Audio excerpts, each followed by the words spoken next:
శృతి నగల్ని దొంగతనం చేసి మీనా మీదకు నెట్టాలని చూసిన రోహిణి మనోజ్ బండారం వీడియో బయట పెట్టిన బాలు. ఇంతకు ఏం జరిగింది?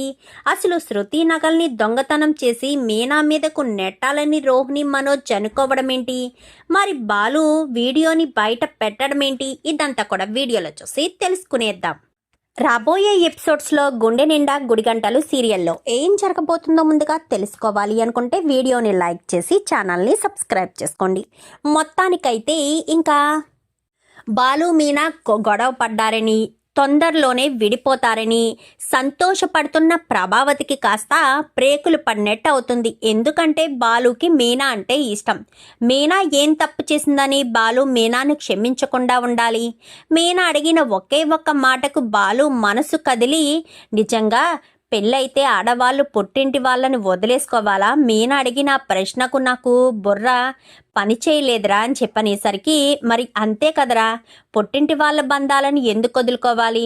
శివకు నీకు మధ్య ఏం జరిగిందో మీనాకు తెలియదు, నువ్వా చెప్పలేదు.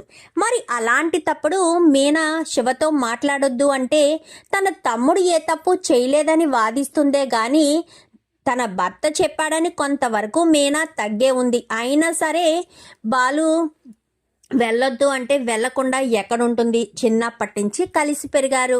తండ్రి లేనివాడు పుట్టినరోజుకి అక్క రాకపోతే బాధపడడా అన్న ఉద్దేశంతోనే కదరా మీనా వెళ్ళింది అంటూ రాజేష్ చెప్తాడు. బాలుకి ఎప్పుడు ఏ చిన్న కష్టం వచ్చినా, ఏ సంతోషం వచ్చినా ప్రతి ఒక్కటి రాజేష్కి చెప్పుకోవడం అలవాటు కదా. ఆ అలవాటు ప్రకారమే చెప్పేసరికి బాలు అయితే నిజమే కదరా అని చెప్పాను. కానీ అందుకే నువ్వు ఏం ఆలోచించకుండా మీనాకి ఇష్టమైనవి తీసుకుని వెళ్ళు, మీనాని కూల్ చేసి మాట్లాడు. భార్యాభర్తల మధ్య గొడవలు ఉండకూడదురా. చిలికి చిలికి గాలి వాళ్ళైతే చాలా బాధపడాల్సి వస్తుంది. మీనా నీ లైఫ్లోకి వచ్చాకనే నిన్నొక మనిషిలా చూస్తున్నాను. ఇంట్లో కూడా నీకు గౌరవం దక్కుతుంది. ప్రతి క్షణం నీ గురించి ఆలోచించే మీనా ఇప్పుడు వాళ్ళ తమ్ముడు గురించి ఆలోచించి పుట్టింటికి వెళ్ళడం తప్పు కాదు కదరా అంటూ రాజేష్ చెప్పిన నీతి మాటలకు బాలు కాస్త మనసు కరిగి మీనా తప్పు చేయలేదని రియలైజ్ అయ్యి మీనాకి ఇష్టమైన అల్వా మల్లెపూలు తీసుకుని వెళ్తాడు. ఇక్కడ మీనా కూడా వంట చేసి బాలు కోసం చక్కగా ఎదురు చూస్తూ ఉంటుంది. బాలు మీనా ఇద్దరు కూడా మళ్ళీ ఎంతో సంతోషంగా కలిసి ఉండడం చూసి ప్రభావతి కుళ్ళుకుంటుంది. ఇలానే ఉంటే మీనాయే ముందుగా కడుపు వస్తుంది, మీనాయే తల్లవుతుంది. అప్పుడు మా అత్తగారు ఆస్తి మొత్తం మీనాకే రాసిచ్చేస్తారు. అలా జరగకూడదు, ఏదో ఒకటి చెయ్యాలి అంటూ రోహిణి దగ్గరికి వెళ్ళి, ఏంటి రోహిణి, నువ్వు పిల్లల్ని కనవా అని చెప్పాను కానీ అదేంటత్తయ్య, పిల్లల గురించే కదా నేను మాట్లాడి మీ అబ్బాయిని టెస్టులు చేయించుకోమంటే మీరు ఏమడిగారు? మీ అబ్బాయిలో లోపం లేదు, నాలోనే లోపం అని మాట్లాడారు. ఎవరికి తెలుసు అత్తయ్య ఎవరిలో లోపం ఉందో? ఆడవారిలో లోపం ఉండొచ్చు, మగవారిలోనూ లోపం ఉండొచ్చు, అంతే తప్ప నాలోనే లోపం ఉందని మీరు ఎలా తేల్చి చెప్తారు? నా కొడుకులో ఏమీ లోపం లేదు అనగాని, సరే మీ ఇష్టం, మీ కొడుకులో లోపం లేకపోతే నాలో లోపం లేదని నేను ఆల్రెడీ డాక్టర్ దగ్గరికి వెళ్ళి కన్ఫర్మ్ చేసుకున్నాను, ప్రాబ్లం ఏమీ లేదని చెప్పారు. పిల్లలు పుట్టకపోతే నాకేం తెలీదు, నాకేం సంబంధం లేదు అంటూ మాట్లాడేసరికి మీనా బాలు గొడవ పడ్డారు కదా, విడిపోతారు అనుకున్నాను. కానీ వాళ్ళిద్దరూ మళ్ళీ కలిసిపోయారు. వాళ్ళిద్దరినీ విడదీద్దామని ఎన్నిసార్లు ప్రయత్నించినా ఐరన్ మ్యాగ్నెట్ లాగా ఇద్దరు కలిసిపోతున్నారు. ఆ మ్యాజిక్ వాళ్ళిద్దరి మధ్య ఉంది. గొడవలు పడుతున్నారు, కలుస్తున్నారు. మీరేంటో ఎప్పుడు గొడవ పడడం చూడలేదు. ఎప్పుడైనా గొడవ పడితే మళ్ళీ నువ్వే రాజీకి వస్తావు. ఏంటో ఏం అర్థం కాని పరిస్థితిలోనే ఉన్నాను అని చెప్పి అనుకుంటూ ఉంటుంది ప్రభావతి. అయితే అత్తయ్యకి అనుమానం వచ్చినట్టుంది. అనుమానం ఎక్కువ అవ్వకుండా నేనే ఏదో ఒకటి చెయ్యాలి అని చెప్పి రోహిణి కాస్త అనుకుంటుంది. అలా అనుకున్న తర్వాత మనోజు షాప్కి వెళ్ళిపోతాడు. షాప్కి వెళ్ళిపోయిన తర్వాత మనోజ్కి నోటీస్ వస్తుంది. నోటీస్ ఏంటంటే, మనోజు తనకు తెలియకుండానే, అంటే ఆ రోజు బంగారం, వాచి, చీర ఇవన్నీ తీసుకొచ్చాడు కదా, వాటికి సుమారుగా 5 లక్షల రూపాయలు అయిపోతాయి. క్రెడిట్ కార్డు బిల్ వస్తుంది. బిల్లు వచ్చి అమౌంట్ కట్టాలి అని చెప్పనేసరికి సడన్గా ఫస్ట్ పేమెంట్ రూపంలో ఉండదు. అంటే ఫస్ట్ కదా క్రెడిట్ కార్డ్ రావడంతో ఫస్ట్ అమౌంట్ యూజ్ చేసుకున్నారు కదా, సో ఆ ఫస్ట్ అమౌంట్ని మొత్తం ఒకేసారి కట్టేయాలని, మీ తర్వాత మనం తీసుకునే అమౌంట్ని ఈఎంఐ కింద కన్వర్ట్ చేయడం కుదురుతుందని చెప్పి వాళ్ళు నోటీస్ పంపిస్తారు. అది చూడడంతో ఒక్కసారిగా మనోజ్కి గుండెల్లో గుణపం దిగినట్టుగా, అంటే బండరాయి పడినట్టుగా అనిపిస్తుంది. అలా నోటీస్ చూస్తూ ఉండిపోతాడు. ఏం చేయాలో అర్థం కాదు. ఖర్చు పెట్టేశాడు, ఈఎంఐ కింద కన్వర్ట్ చేయాలి అని కన్వర్ట్ అవ్వదు అని చెప్పి తెలిసేసరికి ఏం చేయాలో అర్థం కాని పరిస్థితుల్లో టెన్షన్ పడుతూనే మనోజ్ కాస్త ఉంటాడు. ఈలోపు రోహిణి పార్లర్కి వెళ్ళి పార్లర్లో చూసుకుని వాళ్ళ మేడం దగ్గర పర్మిషన్ అడిగి మరీ ఇంటికి వస్తుంది. షాప్కి వెళ్తుంది. వెళ్ళేసరికి మనోజ్ తల పట్టుకుని కూర్చుని ఉంటాడు. ఏమైంది మనోజ్, ఎందుకు అంతలా నీరసంగా ఉన్నావు? షాప్లో ఎప్పుడు మనం యాక్టివ్గా ఉండాలి. యాక్టివ్గా ఉంటేనే నెగిటివ్ ఎనర్జీ పోయి పాజిటివ్ ఎనర్జీ వస్తుంది. మనం నీరసంగా ఉన్నామనుకో అక్కడ కూడా ప్రాబ్లం వస్తుంది. అది నీకు అర్థం కావట్లేదు అని చెప్పాను. కానీ ఏం కాలేదులే రోహిణి అని చెప్పాను. కానీ ఏం కాలేదా? మరి ఎందుకు అంత డల్గా ఉన్నావు? యాక్టివ్గా ఉంటేనే కదా షాపు కలకల్లాడుతూ ఉంటుంది అని చెప్పాను. కానీ యాక్టివ్గానే ఉన్నానని చెప్పనేసరికి లేదు ఏదో జరిగింది, చెప్పు మనోజ్, ఏంటి నీ వెనకాల దాస్తున్నావు, ఏంటది అని చెప్పి రోహిణి కాస్త మనోజ్ చేతిలో ఉన్న పేపర్ని కాస్త తీసుకుని చూసేసరికి ఒక్కసారిగా షాక్ అయిపోతుంది. ఏంటి, మొన్న నువ్వు క్రెడిట్ కార్డులో 5 లక్షల రూపాయలు వాడేసావా? ఇప్పుడు ఆ అమౌంట్ అంతా కూడా ఒక్కసారి కట్టేయాలా? ఈఎంఐ కింద కన్వర్ట్ చేయడం కుదరదా? ఏంట్రో మనోజ్, ఏంటిదంతా? నేను అప్పటికీ చెప్తూనే ఉన్నాను మనకు క్రెడిట్ కార్డు వద్దు అని. నువ్వు నా మాట వింటేనే కదా. చూడు ఇప్పుడు ఎంత ప్రాబ్లం వచ్చిందో. నువ్వు నా మాట ఎప్పుడూ వినట్లేదు రోహిణి. నువ్వు ఎప్పుడూ ఎప్పుడూ వినట్లేదు మనోజ్. నువ్వెప్పుడూ ఇలానే ఉంటున్నావు. నీకు నచ్చినట్టే చేస్తున్నావు. ఫ్యూచర్ గురించి ఆలోచించకుండా ఇప్పుడు మాత్రం సోకుల కోసం ఆలోచిస్తున్నావు. ఇప్పుడు 5 లక్షలు పెట్టి క్రెడిట్ కార్డులో అంత కొనడం అవసరమా? గొప్పలకు పోవడం అవసరమా? బిజినెస్ మ్యాన్ అంటున్నావు. నీకు బిజినెస్ మ్యాన్ లక్షణాలు అస్సలు లేవు. హంగు ఆర్భాటం ఎదుటి వాళ్ళకి చూపించాలనేది తప్ప నీకు అసలు వేరే ఏమీ లేదు. ఇప్పుడు గనక నువ్వు ఈ 5 లక్షలు ఎలా తెచ్చి కడతావో అర్థం కావట్లేదు అని చెప్పాను. కానీ అదే అర్థం కావట్లేదు రోహిణి. ఏం చేయాలో అర్థం కావట్లేదు. ఇప్పుడు మనం ఏదైనా ఫర్నిచర్ అమ్మామంటే ఆ డబ్బులు వెంటనే డీలర్కి ఇచ్చేయాలి. డీలే చేయడానికి అస్సలు ఊరుకోడు. ఒక్కరోజు కాకపోతే ఒక్కరోజు కూడా ఊరుకోడు. ఇప్పుడు ఏం చేయాలో ఎలా చేయాలో నాకు అర్థం కావట్లేదు. నాకు చాలా టెన్షన్గా ఉంది రోహిణి, భయం వేస్తుంది అని చెప్పి మాట్లాడేసరికి ఇప్పుడు ఏం చేద్దాము? ఏదో ఒకటి చెయ్యాలి. 5 లక్షల రూపాయలంటే నా వల్ల కాదు మనోజ్. మీ నాన్నని అడుగు అనేసరికి నాన్నని అడగడం కుదరదు. మావయ్య ఎక్కడున్నాడో ఇప్పుడు తెలీదు. ఇప్పుడు నేను వాళ్ళని హెల్ప్ అడగలేను. నువ్వే ఏదో ఒక పాటలు పడు అని చెప్పనగానే సరే అని సర్లే ఇంటికి వెళ్ళాక ఏదో ఒకటి ఆలోచిద్దామని మనోజ్ రోహిణి ఇంటికి వస్తారు. ఇంటికి వచ్చేసరికి శృతి వాళ్ళ రూమ్ ఉంటుంది కదా, రూమ్లోంచి ఇంకా వేరే రూమ్ అంటే వీళ్ళ రూమ్లోకి వెళ్తూ ఉండగా శృతి నగలన్నీ కూడా తీసి బయట పెట్టి, అంటే మరుసటి రోజు శృతి వాళ్ళ ఫ్రెండ్ పెళ్ళి ఉంటుంది. అందరూ కూడా చక్కగా పట్టు చీరలు కట్టుకుని నగలు పెట్టుకుని రెడీ అయ్యి వెళ్దాము అని చెప్పుకోవడంతో శృతి కాస్త పట్టు చీర ఒకటి తీసుకుని పట్టు చీరకి ఏదైతే నగ మ్యాచ్ అవుతుందా, ఏ జ్యువెలరీ మ్యాచ్ అవుతాయా అని అన్నీ కూడా వాళ్ళమ్మ తీసుకొచ్చిన నగలన్నీ కూడా మంచం మీద పెట్టి చూసుకుంటూ ఉండేసరికి అప్పుడే మనోజ్ అటుగా వెళ్తూ చూస్తూ ఒక్కసారిగా ఒక ఆలోచన వస్తుంది. ఆలోచన రావడంతో ఏంటి మనోజ్ అని చెప్పాను. కానీ నాకు ఒక ఆలోచన వచ్చింది. శృతి బంగారాన్ని మనం దొంగతనం చేసి బంగారాన్ని అమ్మేసుకుని 5 లక్షలు తీర్చేసుకుందామనగాని నీకేమన్నా పిచ్చా ఏంటి? మీనా బంగారం దొంగతనం చేసినందుకే కదా నీకు ఇన్ని తిప్పలు వచ్చాయి. మామయ్య గారు నిన్ను చీకొట్టారు, అయినా సరే నీకు బుద్ధి రాలేదా? శృతి నగలు దొంగతనం చేసి మనం ఏదైనా చేస్తే వాళ్ళమ్మ ఊరుకుంటుందా, శృతి ఊరుకుంటుందా? నిలువునా చీరేస్తారు. అది నీకు అర్థం కావట్లేదు. ఎందుకు మనోజ్ ఎంత ఫూలిష్గా ఆలోచిస్తున్నావు? వద్దు మనోజ్ వద్దు, రోహిణి వాళ్ళ అమ్మ శృతి వాళ్ళ అమ్మ మంచిది కాదు, శృతి కూడా ఊరుకోదు, ఎప్పటికే ఏకి పాడేస్తుంది అని చెప్పాను. కానీ లేదు రోహిణి, అంతకు మించి మనకు ఆప్షన్ లేదు. ఆయనే మనమే దొంగతనం చేశామన్న విషయం ఎలా బయటపడుతుంది? అప్పుడు గిల్ట్ నగలు పెట్టడం వల్ల తెలిసింది, ఇప్పుడు ఏమీ తెలియదు, నగలు ఎలా పోయాయో తెలీదు అని చెప్పాను. కానీ లేదు మనోజ్, దొరికిపోతాం మనోజ్, వద్దు మనోజ్ అనగానే ఇప్పుడు శృతికి ఏదో పెళ్ళి ఉందనుకుంటా, రేపెప్పుడో నగలు పెట్టుకుని వెళ్తుంది, మళ్ళీ నగలు ఎప్పుడు తీస్తుంది? మళ్ళీ ఎప్పుడు అవసరమో అప్పటి వరకు తీయదు. ఈలోపు మనం ఆ నగల్ని అమ్మేసుకున్నామనుకో ఇంకా మనకు సంబంధం ఉండదు. ఎప్పుడో చూసినప్పుడు అప్పుడు అంతగా శృతి ఏం పట్టించుకోదు. మీనా వాళ్ళకి నగలు తక్కువ ఉన్నాయి కాబట్టి వాళ్ళు పట్టించుకున్నారు. శృతి వాళ్ళ నగలు ఎక్కువ ఉంటాయి కాబట్టి 1-2 నగలు తీసినా శృతి అంత అబ్జర్వ్ చేసుకోదు అని చెప్పనేసరికి ఏమో మనోజ్, నాకు చాలా భయంగా ఉంది అనగానే నువ్వు నా పక్క నుండి చాలు, నేను చూసుకుంటాను. రేపు వద్దు, రేపు ఫంక్షన్కి వెళ్తుంది కదా, రేపు సాయంత్రమో లేక ఎల్లుండో మనము ఈ పని చేద్దామని ఇంకా మనోజ్ కాస్త చెప్తాడు. రోహిణికి టెన్షన్గానే ఉంటుంది కానీ 5 లక్షలు ఎక్కడి నుంచి తీసుకొస్తుంది? ఇంకా ఉద్దేశంతో సరేనని ఒప్పుకుంటుంది. మరుసటి రోజు ఉదయాన్నే శృతి కాస్త ఒక 2-3 నెక్లెస్లు పెట్టుకుని మొత్తం హెవీగా రెడీ అయ్యి మరీ పెళ్ళికి వెళ్తుంది.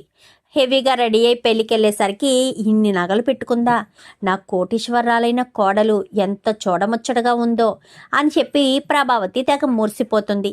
ఆ రోజు నైట్కి బాలుకి నిద్ర పట్టదు. ఆ రోజు బాలు ఆలస్యంగా వచ్చి మీనా మంచి కూర చేసిందని ఇంకా కడుపు నిండా భోజనం చేసేస్తాడు. కడుపు నిండా భోజనం చేసేయడంతో బాలుకి నిద్ర పట్టదు. పైకి కిందకి తిరుగుతూ ఉంటాడు. అదే ఆడపిల్ల అయితే కాళ్ళకి పట్టీలుంటాయి, చేతికి గాజులుంటాయి, చప్పుడు వస్తుంది. మొగోడికి అవేమీ ఉండవు కదా, పైకి కిందకి తిరిగినా ఏ చప్పుడు ఉండదు. ఇంకా పైకి వెళ్ళిపోయి పైన కొంతసేపు కొన్ని 2-3 రౌండ్లు వేసి అప్పుడు కిందకు వద్దాము అనుకుని బాలు పైకి వెళ్ళిపోయి కిందకి వస్తూ ఉండగా మనోజు ఇటు రోహిణి ఇద్దరు కూడా గదుల్లోంచి బయటికి స్లోగా వస్తూ ఉంటారు. బాలు అప్పుడే చూస్తాడు, వీళ్ళేంటి గదుల్లోంచి బయటికి రావాలి అంటే నార్మల్గా రావచ్చు, మరి వీళ్ళేదో చెయ్యడానికి ప్రయత్నిస్తున్నట్టుగా, ఎవరికీ చిన్న చప్పుడు కూడా రానంతగా వీళ్ళు ఏంటో ఎలాగ వెళ్తున్నారేంటి అని చెప్పి చూసుకుని ఇంకా బాలు వెనకాలే చూస్తూ ఉండేసరికి సరాసరి శృతి వాళ్ళ గదిలోకి వెళ్తారు. శృతి రవి ఇద్దరు మత్తుగా పడుకుంటారు. గది తలుపులు జాయిగా తీస్తారు. జాయిగా తీసేసరికి బాలు కాస్త వెనకాలే నక్కి వెళ్తాడు. డోర్ కొంచెం తీసి ఉంటుంది, ఎందుకంటే లోపలికి వెళ్ళిన వాళ్ళు గడపెట్టుకోరు కదా, డోర్ తీసి ఉంటుంది కదా. జాయిగా డోర్ తీస్తాడు. డోర్ తీసి అక్కడే కూర్చుని ఆ డోర్లో మధ్యలో గ్యాప్లోంచి చూసేసరికి వీళ్ళిద్దరూ బీరువా తీసి బీరువాలో ఉన్న నగల్ని కాస్త తీసి చూస్తూ ఉంటాడు మనోజు. అమ్మ మనోజు, నీకింకా బుద్ధి రాదురా, దొంగతనాలు చేయడం మాత్రం అస్సలు మానుకోవడం లేదు. మొన్నేమో ప్రభావతమ్మతో కలిసి చేశావు, ఇప్పుడేమో ఏకంగా నీ భార్యతో కలిసి దొంగతనం చేస్తున్నావా? చెప్తాను అని చెప్పి ఇంకా వెంటనే బాలు ఎప్పుడూ ఫోన్ దగ్గరే ఉంటుంది కదా, ఫోన్ తీసి ఆ తలుపుకి ఈ తలుపుకి ఉన్న మధ్య స్పేస్లోంచి ఫోన్ తీసి చూస్తూ ఉంటాడు. చూస్తూ ఉండేసరికి ఇంకా వాళ్ళు బంగారపు నగలు 2 నెక్లెస్లు 3 నెక్లెస్లు తీసుకోవాలనుకున్నారు కదా, 2-3 నెక్లెస్లు తీసుకుని అక్కడ ఏదో డబ్బులుంటే ఒక కట్ట డబ్బులు కూడా తీసుకుని ఇంకా యాస్టీస్గా బీరువా ఎలా ఉంటుందో అలా పెట్టేస్తారు. పెట్టేసేసరికి సరే బయటకు వస్తూ ఉండగా బాలు వీడియోని అప్పుడు బయట పెట్టాలని అనుకోడు. ఇంకా వీడియో తీసేసి బాలు కాస్త పక్కకు తప్పుకోవడంతో వాళ్ళిద్దరూ బంగారం పట్టుకుని సరాసరి ఇంటి గదిలోకి వెళ్ళిపోతారు. గదిలోకి వెళ్ళిపోవడంతో బాలు ఆ వీడియో కిందకు వచ్చేసి కింద చూసుకుంటూ అమ్మా రేపు చెప్తాను వీళ్ళ పని అని చెప్పి అనుకుంటూ బాలు పడుకుంటాడు. వీళ్ళు నగలు తీసుకుని గదిలోకి వచ్చేసారు కదా. మరుసటి రోజు ఉదయాన్నే నాన్న మీ అందరికీ ఒక విషయం చెప్పాలి, డబ్బుడమ్మా అని చెప్పనేసరికి ఏంటి బాలు అనగానే కొంచెం ఏమీ అనుకోకపోతే మీనాని ఒక పెళ్ళికి తీసుకువెళ్ళాలి, నీకు దగ్గర నగలున్నాయి కదా, అందులో ఒక 2 నెక్లెస్ హారం ఇస్తావా మీనాకు అని చెప్పాను. కానీ నాకెందుకండి, నాకేం పెళ్ళుంది అనేసరికి నీకు తెలియదులే మీనా, నా స్నేహితుడు పెళ్ళి ఉంది, ఆ పెళ్ళికి వెళ్ళాలి, వాళ్ళు కొంచెం ఉన్నవాళ్ళు, అందుకే కొంచెం రిచ్గా వెళ్ళాలి కదా, అందుకే డబ్బుడు అమ్మను నగలు అడుగుతున్నాను అని చెప్పనేసరికి, అవునా సరే మీనా అడిగితే ఎందుకు, మీనా కంటే ఎందుకు కాదన్ను, ఇప్పుడే వెళ్ళి తీసుకొస్తాను అని చెప్పనగానే శృతి పైకి వెళ్తూ ఉంటుంది. మనోజు రోహిణి ఇద్దరు కిందకు వస్తారు. ఏంటి శృతి అలా పరుగులు పెట్టుకుంటూ పైకి వెళ్తుంది? ఏం లేదు, మీనా వదినికి పెళ్ళుందంట, అందుకోసం బాలు అన్నయ్య శృతిని నగలు అడిగితే టైం అయిపోతుందని గబగబా వెళ్ళి నగలు తేవడానికి వెళ్ళింది అనగానే, ఏంటి నగల అని చెప్పి ఇద్దరు కూడా షాక్ అవుతారు. ఏంటి పార్లలమ్మ నగల అంటే అంతలా షాక్ అవుతున్నావు అని చెప్పాను. కానీ ఏమీ లేదు బాలు, ఏమీ లేదు అని చెప్పి మాట దాటేస్తాడు. ఇదేంటి ఇప్పుడు శృతి నగల బాక్స్ ఓపెన్ చేస్తే అందులో నగలు లేవన్న విషయం తెలిసిపోతుంది కదా, నగలు లేవంటే ఇప్పుడు రచ్చ రచ్చ చేస్తుంది అనగానే రవి రవి అంటూ గట్టి గట్టిగా పిలుస్తుంది.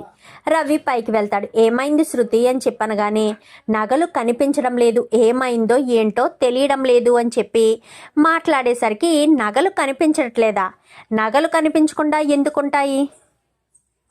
ఏమో నిన్న నేను పెట్టుకుని అందులోనే బీరువాలో పెట్టానా, అంతే, మళ్ళీ ఇప్పుడు చూస్తుంటే కనిపించడం లేదు అంటూ ఈలోపు అమ్మా అమ్మ అంటూ రవి ప్రభావతిని పిలుస్తాడు. ఏంటి ఒకరి తర్వాత ఒకరిని పిలుస్తున్నారు అనుకుంటూ అందరూ కూడా పైకి వెళ్తారు. పైకి వెళ్ళేసరికి వీడియో బయట పెట్టాల్సిన పరిస్థితి వచ్చినట్టుంది అనుకుంటూ గదిలోకి వెళ్ళేసరికి, ఏమైంది శృతి, ఏం జరిగింది అనగానే, రెండు నగలు కనిపించట్లేదు మీనా, రాత్రి నేను ఫంక్షన్కి వెళ్ళిన నగలు అవే, పెట్టుకుని వెళ్ళినవి అవే కనిపించట్లేదు, అవి నాకు బాగున్నాయి కదా, అవే నీకు ఇద్దామని చూస్తుంటే బాక్సులు ఖాళీగా ఉన్నాయి, చౌలీలు అందులోనే ఉన్నాయి, కేవలం నెక్లెస్లు మాత్రమే కనిపించట్లేదు అని చెప్పనేసరికి ఒక్కసారిగా ఇంకా అందరూ షాక్ అయిపోతారు. సరిగ్గా చూడమ్మా, నువ్వు ఫంక్షన్కి వెళ్ళి వచ్చిన హడావిడిలో బాక్సులో పెట్టకుండా వేరేగా పెట్టావేమో అనగానే, లేదంకుల్ నేను బాక్సులోనే సర్ది పెట్టాను, వేరేగా పెడితే గత్తరైపోతున్నాయి కదా, స్టోన్స్ అవి రాలిపోతాయని చెప్పి చక్కగా బాక్సుల్లోనే పెట్టి క్లీన్ చేసి మరీ పెట్టాను అంకుల్ అని చెప్పాను. కానీ మరి రాత్రి పెట్టినవి ఉదయానికి ఎలా మారిమైపోతాయి తెలియడం లేదే అని చెప్పాను. కానీ ఎవరు తీసారో ఎవరి దగ్గర ఉన్నాయో నాకు తెలుసు నాన్న అని చెప్పనేసరికి మనోజ్ రోహిణి ఇద్దరు షాక్ అయిపోతారు.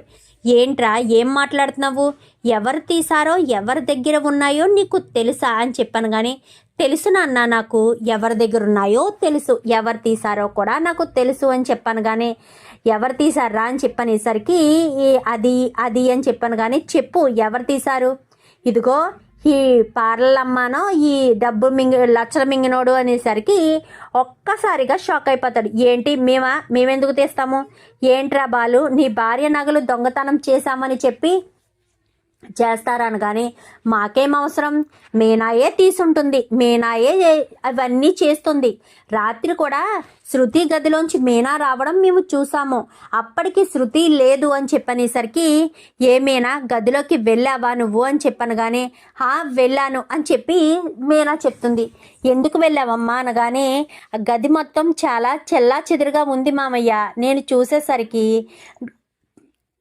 గది క్లీన్ చేద్దామని వెళ్ళాను, కానీ గది క్లీన్ చేసుకుని వచ్చేసాను, బంగారం అది నేనేమీ ముట్టుకోలేదు, అయినా నేను అలా ముట్టుకునే మనిషిని కాదు కదా అంటూ మాట్లాడేసరికి, అవును కరెక్ట్, మీనా ఎప్పుడు ఒకరి డబ్బు కోసం ఒకరి సొమ్ము కోసం ఆశపడే మనిషి కాదు, మరి అలాంటి తప్పుడు మీనా ఎందుకు తీస్తుంది అనగానే, లేదు మీనాకే అవసరం ఉంది, ఎంతైనా చెల్లెలు జాబ్లో జాయిన్ అయింది కదా, వాళ్ళు ఏదో లంచం అడుగుంటారు, ఆ లంచం ఎలా ఇవ్వాలో ఏంటో తెలియక శృతి బంగారం తీసుకుని అమ్మేసుకుని ఉంటుంది, లేదంటే మీనా కాకపోతే ఎవ్వరికి అవసరం లేదు, పైగా ఒక కారు కొన్నారు, మరొక కారు కొంటే ఏ గొడవ ఉండదని, అప్పుడు పైన రూము ఈజీగా కట్టొచ్చన్న ఉద్దేశంతోనే ఈ నగలన్నీ కూడా పోగేసో అమ్మేసో మీనాయే ఇదంతా చేసుంటుంది అనేసరికి, అవునవును మీనాయే చేసింది, కానీ ఈ నగలు ఎవరు దొంగతనం చేశారో నాకు తెలుసు నాన్న అని చెప్పను. కానీ ఇందాక తెలుసని మనోజ్ రోహిణి మీద నింద మోపావు, ఇప్పుడు ఎవరి మీద మోపుతావురా అని చెప్పను. కానీ వాళ్ళ మీదే మోపుతాను ప్రభావతమ్మ, వాళ్ళు రాత్రి నగలు తీయడం నేను చూశాను అని చెప్పి బాలు కాస్త చెప్తాడు. ఒక్కసారిగా షాక్ అయిపోతారు. ఏంటి వాళ్ళు నగలు తీయడం నువ్వు చూసావా, ఎందుకురా చూస్తావు నువ్వు, వాళ్ళెందుకు నగలు వాళ్ళే తీశారు కాబట్టి. ఎందుకంటే నగలు తీయడం నేను చూశాను. రాత్రి సమయంలో నాకు కొంచెం కడుపులో ఏదోలా అనిపించి నేను పైకి కిందకి తిరుగుతున్న సమయంలో వీళ్ళిద్దరూ కూడా దొంగచాటుగా శృతి వాళ్ళ గదిలోకి వెళ్ళడం, ఆ శృతి వాళ్ళ గదిలోంచి 2 నగలు తీయడం నేను చూశాను అని చెప్పి మాట్లాడేసరికి ఒక్కసారిగా షాక్ అయిపోతాడు ఇంకా మనోజ్, రోహిణి. ఎవడికి దొరకకూడదో వాడికే దొరికిపోయాము, ఇప్పుడు ఏం చేయాలి అనుకునే సమయానికి, ఏంటి మేము తప్పు చేశామని ఎలా చెప్తున్నావు అనగానే, నాకు తెలుసు పార్లలమ్మ, మీరు ఆ మాట అంటారని నాకు తెలుసు, అందుకే నా దగ్గర ప్రూఫ్స్ ఉన్నాయి కదా, నేను నా దగ్గర పెట్టుకోవాల్సిన ప్రూఫ్స్ని నా దగ్గర పెట్టుకున్నాను అంటూ వాడి దగ్గర ఉన్న ఆ వీడియోని కాస్త తీసి అందరికీ చూపిస్తాడు. చూపించేసరికి ఒక్కసారిగా షాక్ అయిపోతారు. ఇదేంటి ఈ వీడియో ఎలా వచ్చింది అనగానే, చూడండి అందరూ చూడండి, వీడియో చూస్తే మీకు క్లారిటీ వస్తుంది, లేదంటే నేను అబద్ధం ఎందుకు చెప్తాను, అబద్ధం చెప్పవలసిన అవసరం నాకేముంది, వీళ్ళిద్దరూ దొంగతనం చేస్తుండగా రాత్రే నేను అరిచి గోల పెట్టొచ్చు, కానీ మరి ఈ దొంగతనం ఎవరొకరి మీదకి నెట్టుతారు కదా, అప్పుడు ప్రభావతమ్మ ఈ లక్షల మింగినోడు కలిసి మీనా మీదే నెట్టారు, ఇప్పుడు వీళ్ళు ఎవరి మీద నెడతారా అని చూద్దామనుకున్నాను, మళ్ళీ మీనానే టార్గెట్ చేశారు. ఏంటి, తన చెల్లెలు ఉద్యోగం కోసం లంచం ఇవ్వాలా, తన చెల్లెలు బాగా చదువుకుంది, ఫస్ట్ క్లాస్లో పాస్ అయింది, ₹1 కూడా లంచం ఇచ్చే పని లేదు, ఏదో తనకు వచ్చిన ఉద్యోగాన్ని చక్కగా చేసుకుంటుంది, లంచాలు ఇచ్చి ఉద్యోగాలు చేయవలసిన అవసరం లేదు, తనేమి డిగ్రీల మీద డిగ్రీలు చదవలేదు అంటూ ఇంకా మనోజ్ మాట్లాడేసరికి, ఏంట్రా ఇది అని చెప్పాను కానీ, అది నాన్న అని చెప్పాను కానీ, చెప్పరా ఏంటిదంతా, అసలు ఎందుకు ఇదంతా చేసావంటూ మనోజ్ చెంప పగలగొడుతుంది ప్రభావతి. కొట్టేసేసరికి, నాన్న అది మొన్న అమ్మకు చీర, రోహిణికి నగలు ఇవన్నీ తెచ్చాను కదా, దానికి 5 లక్షలైంది, క్రెడిట్ కార్డు మీద తీసుకొచ్చాను, ఫస్ట్ తీసుకున్న మొత్తం పేమెంటు కట్టేయాలంట, ఆ విషయం నాకు తెలియక ఈఎంఐగా కన్వర్ట్ అవుతుంది అనుకున్నాను, కానీ మొత్తం ఒకేసారి కట్టాలి అనేసరికి ఏం చేయాలో నాకు అర్థం కాలేదు, అందుకోసమనే ఇంకా నేను ఏం చేసే పరిస్థితి లేక నిన్ను అడిగితే నువ్వు ఎలాగా సహాయం చేయలేవు కదమ్మా, అందుకనే శృతి నగలు తీసుకుంటే శృతి మళ్ళీ నగలు ఎప్పుడో కానీ పెట్టుకోదు కదా, పెట్టుకున్నా తనకు తెలియదు అని చెప్పి 2 నెక్లెస్లు తీసుకున్నాము అని చెప్పనగానే, ఎక్కడున్నాయవి అని చెప్పి సత్యం అడగడంతో, పైనే ఉన్నాయి అని చెప్పి గబగబా పైకి వెళ్ళి తీసుకొస్తుంది శృతి. రోహిణి తీసుకొచ్చేసరికి, ఇవిగో మామయ్య అని చెప్పనగానే చెంప చెల్లు మనిపిస్తాడు ఇంకా మనోజ్ అయితే. నీలాంటి వాణ్ణి నా కొడుకుగా ఎందుకు పుట్టించాడా అని బాధపడుతున్నాను. ఏంటి ప్రభా, ఎలాంటి వాడిని కన్నందుకు చాలా గర్వంగా ఫీల్ అవుతున్నట్టున్నావు, పెద్ద బిజినెస్ మ్యాను అంటూ మాట్లాడుతూ ఉంటావు కదా, ఇదేనా బిజినెస్ మ్యాన్ లక్షణం, ఇదేనా బిజినెస్ మ్యాన్ చేయాల్సిన పని అంటూ మాట్లాడేసరికి, అది కాదండి, అది కాదు, వాడేదో క్రెడిట్ కార్డు అనగానే, చీనోర్మి, ఎప్పుడు కూడా వాడిని వెనకేసుకు రావడం తప్ప నీకు వేరే పనే ఉండదు, ప్రతిసారి అలా వెనకేసుకొస్తే చాలా కష్టం ప్రభావతి, ఇలాగే ఉంటే చాలా ఇబ్బందుల పాలు పడాల్సిన పరిస్థితి వస్తుంది, అది నీకు అర్థం కావట్లేదు, ఎప్పుడు కూడా వాడిని వెనకేసుకు రావడమే నీ పనేంటో నాకు తెలియడం లేదు అనగానే, అది కాదండి అని చెప్పనేసరికి, ఏది కాదు చెప్పు, ఏది కాదు, అసలు నువ్వు ఏమనుకుంటున్నావు, ఏ విధంగా ఇలా మాట్లాడాలనుకుంటున్నావో నాకైతే తెలియడం లేదు, ప్రతిసారి ఏదొక తప్పు చేస్తూనే ఉంటారు, వాళ్ళని నువ్వు వెనకేసుకుని వస్తూనే ఉంటావు అంటూ ఇంకా ప్రభావతిని, ఇటు మనోజ్ని కూడా, రోహిణిని, ముగ్గురిని కూడా చివాట్ల దండకం మొదలు పెడతాడు సత్యం. మరి ఏం నిర్ణయం తీసుకుంటాడు, ఇంట్లో ఉండనిస్తాడా లేక ఇంట్లోంచి బయటకు గెంటేస్తాడా చూద్దాం. మరి రాబోయే ఎపిసోడ్స్లో ఏం జరుగుతుందో వీడియో నచ్చితే లైక్ చేసి ఛానల్ని సబ్స్క్రైబ్ చేసుకోండి. Thank you for